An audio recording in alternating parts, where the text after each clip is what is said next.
Hello everyone. I'm indeed Fedor Indutny, and I am a Node.js core team member, so I do develop Node.js core in some free time. And also I'm working at Waxter company, where I do Node.js stuff and recently some C++ stuff for them too.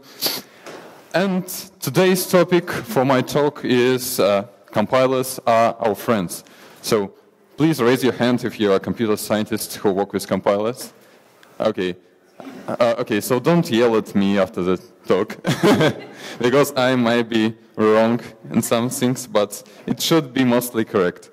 Okay, so if you have some iDevices or whatever with you, you could open the slides of my talk and watch them. I have several slides through them. They are at empire.indutny.com. Okay, so the compilers are our friends, but as we know, the friendship is about understanding each other. And yeah, compiler does a lot of work to understand us. It does this work to optimize our code, to make it run better, but let's face it, we are not a good friends for a compiler, because we don't understand how it thinks, and we don't know the internals of it. Well, most of us. So the key to building the friendship with compiler is, in this case, to learn the language, or try to learn the language that it speaks, and in fact it speaks a couple of them. So enter the compiler's world. It all starts with a source code, so it's just a text representation of the programs that you are giving to the compiler. And the compiler then transforms the source code in some series of abstractions, or as they are usually called, intermediate representations. And the first one of them, it's called AST. It stands for Abstract Syntax Tree. And if you, for example, feeds your text program into a Prima parser or just some other parser with Mozilla AST output, it will look like this. So it's just some object, but as the AST name suggests, it could be represented as a tree. So sort of this way, with the syntax nodes and edges representing the parent-child relationship between them. But why does compiler need to actually do this? So the reason is, one of the reasons, is that the source code has lots of meaningless information, so like white space and comments, stuff like that, and compiler needs to strip it down and remove it, and it's just easier to do it in a separate step and make some abstraction. And another reason is that AST is really compact representation of what your program actually does and what it does look like, and you could just create a C struct with an integer type for nodes and some pointers to children, and it will be fast and compact in memory.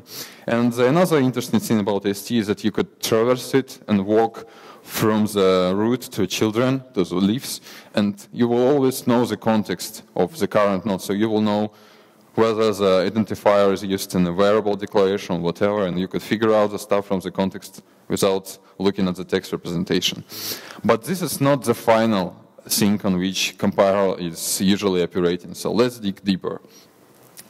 So after converting the source code to AST, the compiler converts it into a CFG, safe form, which is actually two different concepts, but they are usually used together. And CFG here stands for a control flow graph, and usually it looks like this. So the main idea is that we have blocks, each block containing the sequence of instructions, and the blocks may have some edges to other blocks, and the edges here represent the ways that your program could be executed. So for example, if we will write some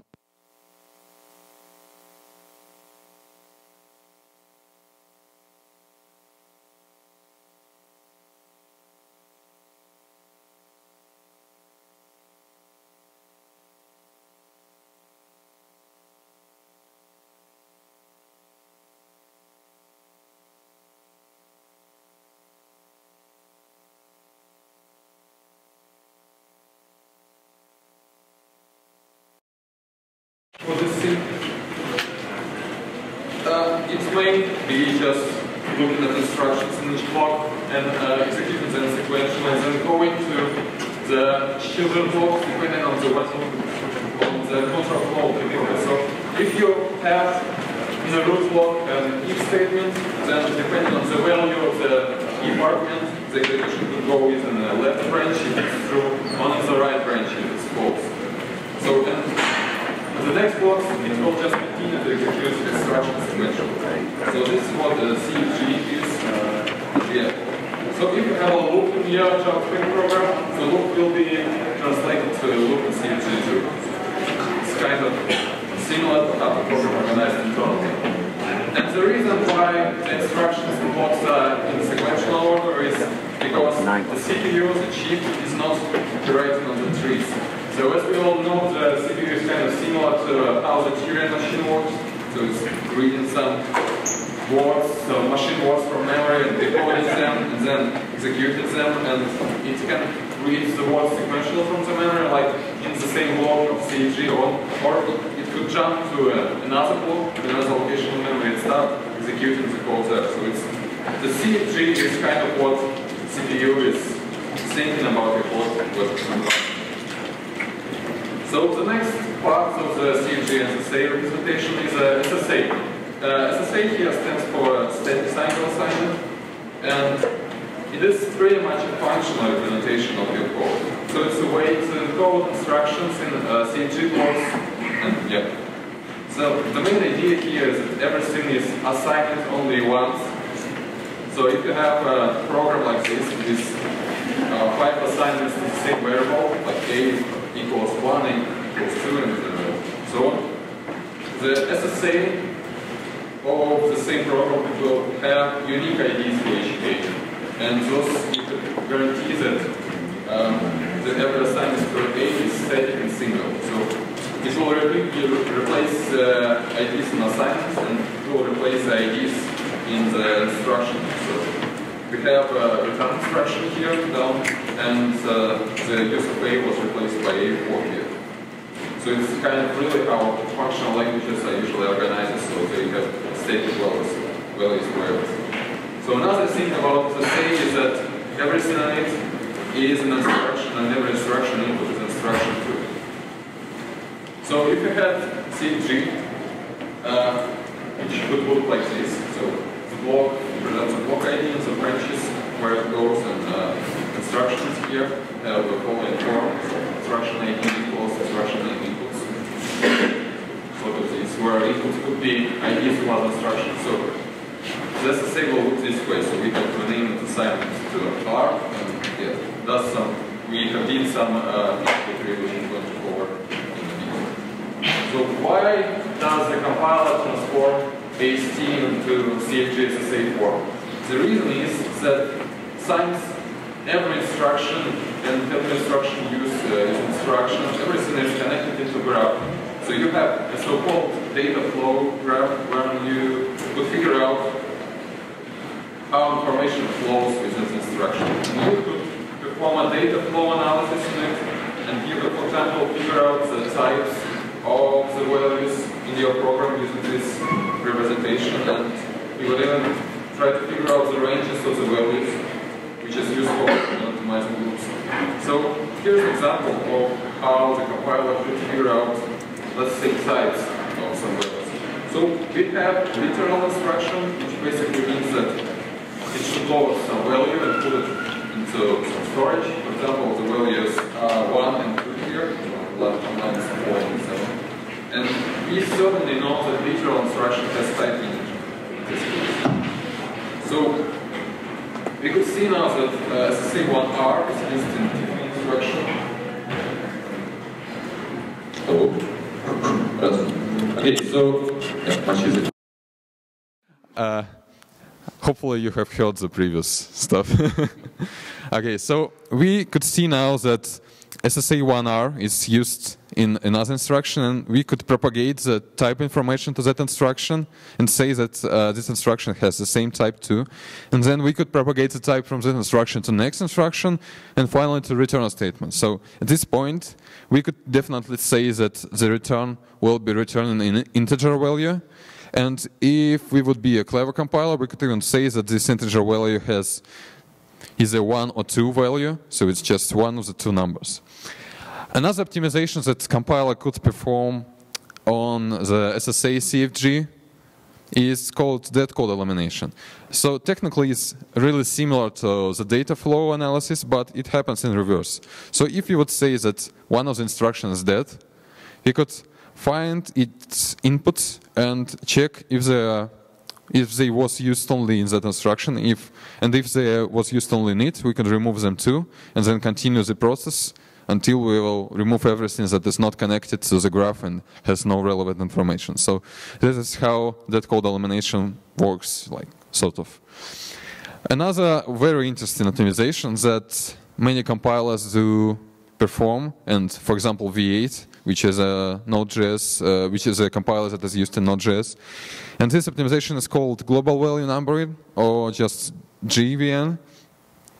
And the idea here is to assign some number or some IDs to instructions depending on its type and inputs. So if you had array instruction, we could say that it has ID A, and if you had literal instruction with input length, we could say that it has ID L. So we have two literal instructions like this in this example. So we have two instructions with ID L.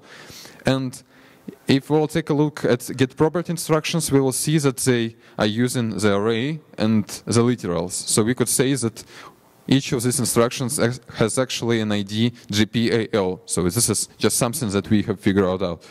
And since they have the same ID, they are technically performing the same thing. So there is no point in having two same instructions if they don't have side effects. So we could just merge the getProperty instructions in this example and move them to the top.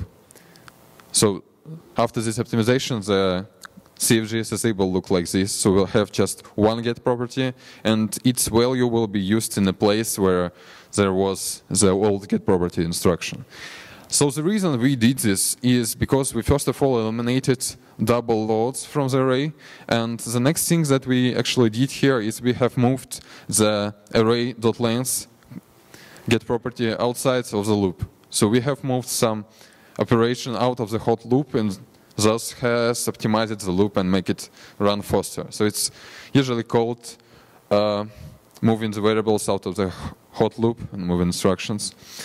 Yeah, so it's really useful optimization and it happens every time.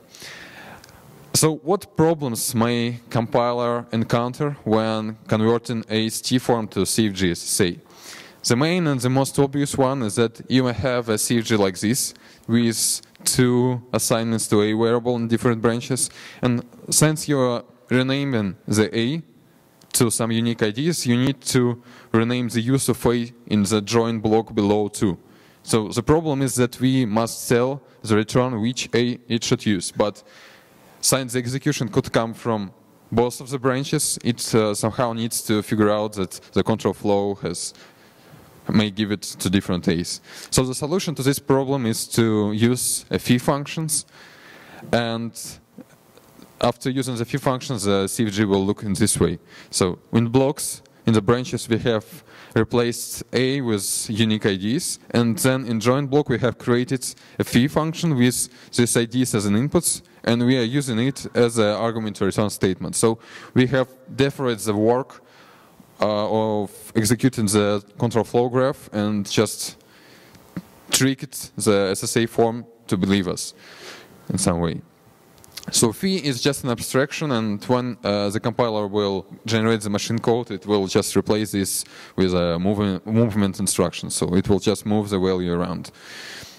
So here is how the control flow graph will look in the representations that I'm usually using.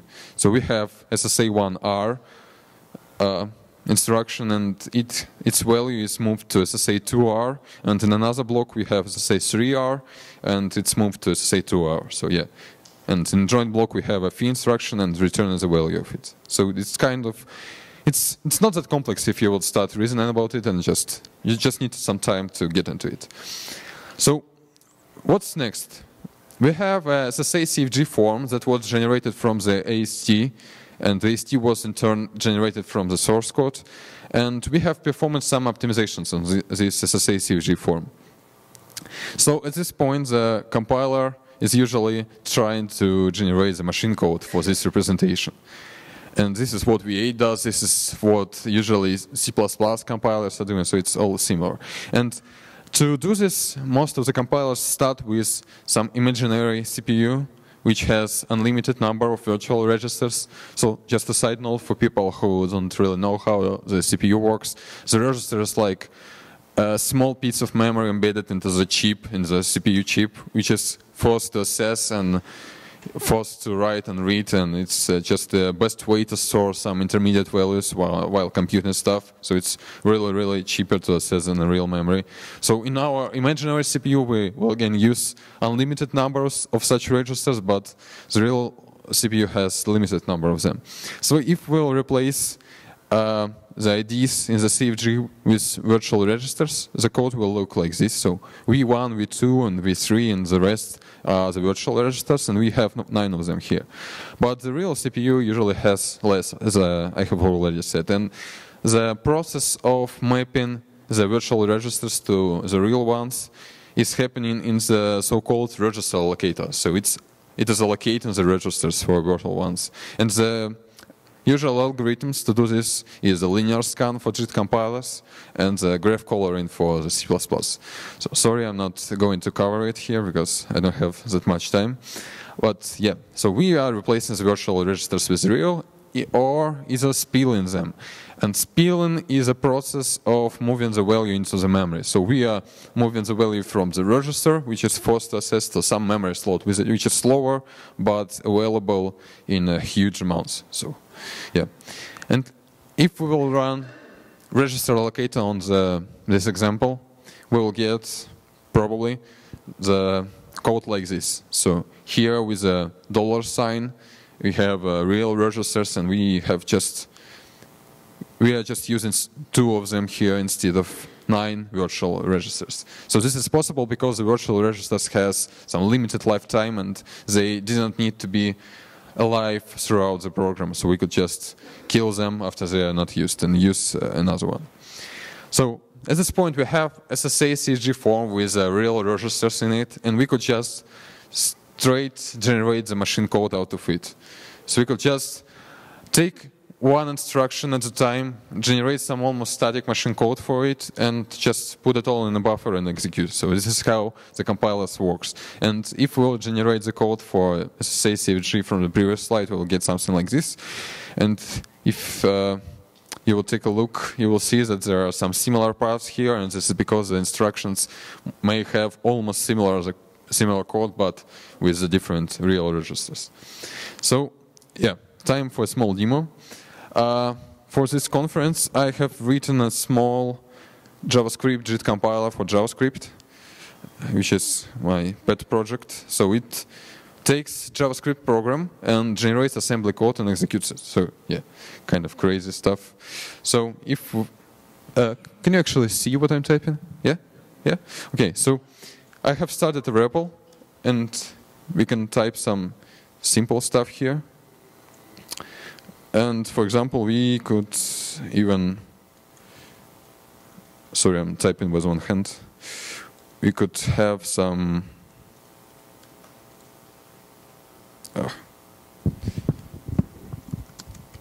we could have some functions here and call them so it all works, and we could have some objects. Okay, so we could, let's say, we could put some object inside the object. So all of this is running not in V8, and running inside the JavaScript compiler, which is not nearly complete, but it can do some stuff just for fun and entertaining.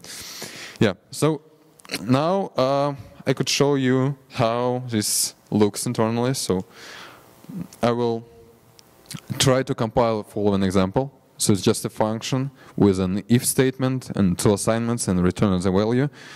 All right, so, oops, so, okay, wait, here it is. So I will start the compiler in some debugging mode, and it will output, one second, it will output the SSA form that it has generated for the function. So this is what I was showing you in the previous slides. So here is the first block, and the same block, oops, the same block is actually if statement, right? So the second block, is the first branch, the true branch of the if, and it assigns 1 to the R, and the second branch, it assigns the 2 to the R, and now it's having a phi function and returning the result. So yeah, now it allocates some real registers to it, and here how it looks, and generates the machine code out of it. So if we will step into the machine code, we could actually print it out, and yep, so it will look like this. Yeah, so it's sort of working. Okay, so yeah, looks like I have some more time. So here are the links for the JS compiler itself, and you could try to take a look at it. It's written mostly in JavaScript, so only small C++ parts for accessing the memory and stuff like that that you can't really do in the plain JavaScript. And here's a heap implementation. So this JavaScript compiler has a garbage collector, and it could allocate stuff and kill stuff and move around stuff. And the heap is written in JavaScript too. And here is an SSA.js module, which is basically generating SSA CFG form out of AST, out of ESPRIM AST, and the Fedor.js module, which is replacing the IDs of the assignments and creating the few functions. And the registers are located with the linear scan algorithm, and the machine code is generated with Git.js modules. So all of these modules are really written in JavaScript, and it's really possible to create a compiler in it. So yeah, thank you, and well, I have 3 minutes more, so I will take a bit of look at the V8 and how it works. So there is a thing called IR Gitara, which is created by the former V8 engineer Vyacheslav Yegorov. You probably know him. He is now working on Dart language, and the Node.js version .11 does support it, so you could just output some debugging info and open it in IR Gitara using the follow command line arguments to Node. And then in IR Gitara you can inspect the CFG and stuff like that. So the CFG, for example, will look like this, and SSA form will be quite similar to what I have introduced you to recently. So it will look this way. And you can even inspect assembly code here. So it, as you can see, there is assembly code and some comments, which are basically the SSA CFG instructions here. So yeah, this is how it works. So thank you very much. Yeah.